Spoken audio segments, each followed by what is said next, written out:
Hi everybody, your physics Kaur ma'am this side. आप बहुत सारे बच्चे इस दुविधा में थे कि मैम हम क्लास 11th में तो आ गए हैं, बट ऐसी फिजिक्स की कौन सी बुक्स हैं जो हमको फॉलो अप करनी चाहिए अगर हम एकदम शू शटाक अच्छे नंबर लेना चाहते हैं।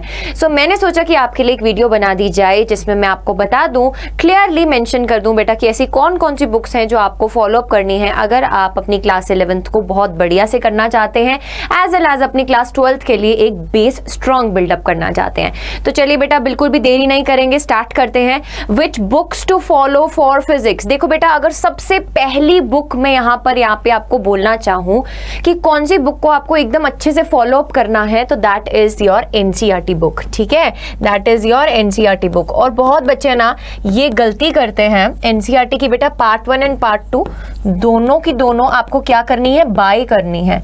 बहुत बच्चे ये गलती करते हैं कि इनकी सॉफ्ट कॉपीज रखते हैं अपने साथ, हार्ड कॉपीज बाय नहीं करते। बेटा make sure that you have bought these 2 books, these are important books. अगर आपको यहाँ पे थोड़ा सा और क्लैरिटी से बताना चाहूँ बेटा, फिजिक्स एनसीईआरटी बुक्स के बारे में, पतली जरूर है, कम छोटी जरूर है बेटा, बट इसमें जो चीजें लिखी गई हैं वो आपको अच्छे से पता होनी चाहिए। और कैसे आपको ये रीड करनी है वो भी बताऊंगी मैं, जो बच्चे मेरे साथ जुड़े हुए हैं सब कुछ बताया जाएगा आपको बेटा। इसके अलावा एक बुक आती है एनसीईआरटी फिंगर टिप्स,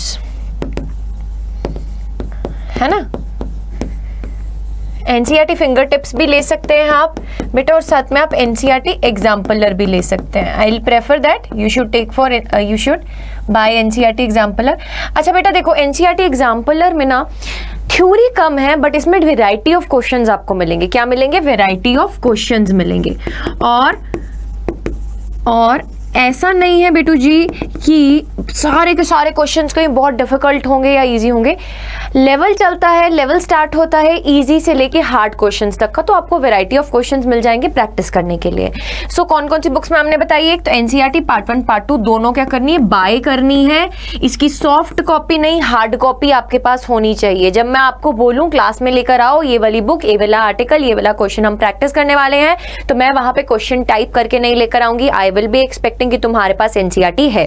ठीक है, दूसरा एनसीईआरटी एग्जाम्पलर बेटा जी बाय कर लीजिए। और तीसरा, आप अगर अपने बेसिक्स को स्ट्रॉन्ग बनाना चाहते हैं with good theory and with good practice questions बेटा जी फॉर बोर्ड एस्पिरेंट्स, यानी कि जो 12th में बोर्ड को ही सिर्फ फोकस कर रहे हैं, या मैं बोलूं कि अभी कंपटीशन लेवल तक का नहीं पढ़ना चाहते हैं, सिर्फ एक ऐसा एनवायरनमेंट अपना क्रिएट करना चाहते हैं कि उनका फिजिक्स स्ट्रांग हो जाए, जिनसे वो डर रहे हैं वो स्ट्रांग हो जाए, तो बेटा एसएल अरोड़ा आप बाय कर सकते हैं। ये जो मैं भी आपको यहाँ पे बुक्स बता रही हूँ ये मेरा पर्सनल ओपिनियन है, ऐसा नहीं है कि ये इसने बोला है मुझको या उसने बोला है मेरे को कि ऐसे जाके बच्चों को बुक बोल के आओ, नहीं, ये मैं पर्सनल अपने एक्सपीरियंस से बता रही हूँ कि there are variety of students. ठीक है, तो बेटा अभी आप क्लास 11th में ऐसा बिल्कुल भी नहीं करेंगे कि आप अपने मम्मी पापा को बोलेंगे कि हमको ये वाली बुक वो वाली बुक सारी बुक्स हमको लाकर दे दो और इतना बड़ा बंडल इकट्ठा करके रख दिया और पढ़े कुछ भी नहीं। अभी आपको सिर्फ 3 बुक्स बाय करनी है। आपको एनसीईआरटी पार्ट 1 पार्ट 2 बाय कर लेना है बेटा, एनसीईआरटी एग्जाम्पलर बाय कर लेना है, फिंगर टिप्स अभी रहने दो, फिंगर टिप्स अभी बिल्कुल भी बाय करने की सोचना मत। आप क्या करो, आप सिर्फ NCERT exemplar, NCERT part 1 part 2 और एसएल अरोड़ा बाय कर लो। एसएल अरोड़ा भी मैंने क्यों बताई है आपको, क्योंकि बेटा एनसीईआरटी में अगर हम बात करें ना तो इतना ज्यादा डिटेल्ड में नहीं बता रखा क्या किसी भी कंसेप्ट को, क्योंकि उसमें उस बुक की खासियत ये है कि बहुत सारा कुछ बोला है छोटी सी इम्पैक्ट सी टॉपिक्स में, यानी कि जो टॉपिक है वो ज्यादा बड़ा नहीं होता, बट उस टॉपिक की जो लैंग्वेज होती है वो बहुत हैवी होती है। ठीक है, सो फॉर दैट आपको एक ऐसी बुक साथ में रखनी पड़ती है जिसको हम बोलते हैं रेफरेंस बुक। ठीक है, we call it as what, we call it as reference book. तो बेटा जी रेफरेंस बुक के तौर पे मैं आपको एसएल अरोड़ा बोल रही हूँ।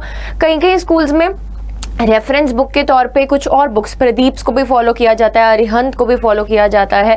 सो there are variety of books, है ना। बट मैं आपको बोलूंगी एसएल अरोड़ा में अगर बेटा मैं बात करूं, आपके पास थ्योरी भी मिल जाएगी, आपको बहुत बढ़िया से क्वेश्चंस भी मिल जाएंगे बहुत बढ़िया लेवल के। ठीक है, सो आप अभी एनसीईआरटी, एसएल अरोड़ा और एनसीईआरटी एग्जाम्पलर ये कॉम्बिनेशन बाय कर रहे हैं अगर आप बोर्ड्स को फोकस कर रहे हैं, यानी कि आप बोर्ड एस्पिरेंट है क्लास 12th के और आप ज्यादा आपका एम जो है वो उतना हाई नहीं है। बट बेटा जी अगर आपका एम हाई है तो आपको और बुक्स को भी फॉलो अप करना पड़ेगा, उसके साथ साथ आप आपको किसको फॉलो करना पड़ेगा, आपको फॉलो करना पड़ेगा सक्षम बैच को, बिकॉज बेटा जी सक्षम बैच में वहां पे मैं क्लास एंड होते ही डेली बेसिस पे क्या दे रही हूँ, कुछ असाइनमेंट क्वेश्चंस दे रही हूँ। अभी हमारा जस्ट लेवल स्टार्ट हुआ है, मैथमेटिकल टूल से अपन स्टार्ट हुए हैं, पर बेटा वो लेवल जो है वो बढ़ता चला जाएगा एंड बाय द एंड जब हम सारा क्लास 11 कंप्लीट करने वाले हैं तो बेटा आपके पास ऐसे टाइप के वैरायटी ऑफ क्वेश्चंस आएंगे जो आपके पीयर ग्रुप में जो उन्होंने ये वाला बैच को बाय नहीं किया है बेटा वो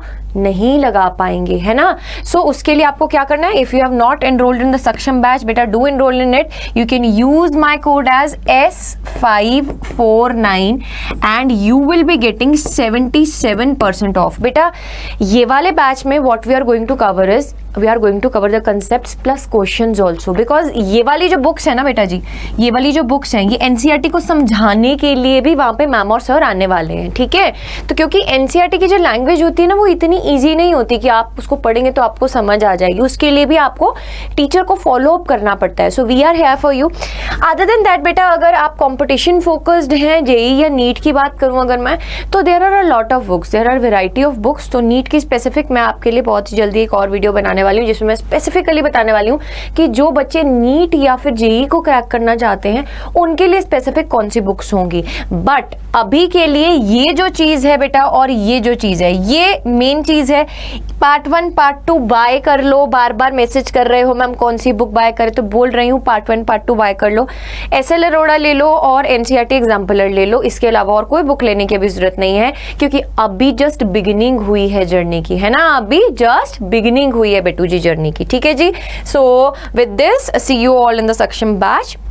Right now the price is only 2000 rupees if you use my code as S549. In this you will be getting assignments as if homework plus इसमें मॉड्यूल्स भी मिलेंगे बेटा, ई बुक्स मिलेंगी, ई बुक्स मिलेंगी आपको जिसमें आपकी बहुत सारे क्वेश्चन प्रैक्टिस भी होंगे।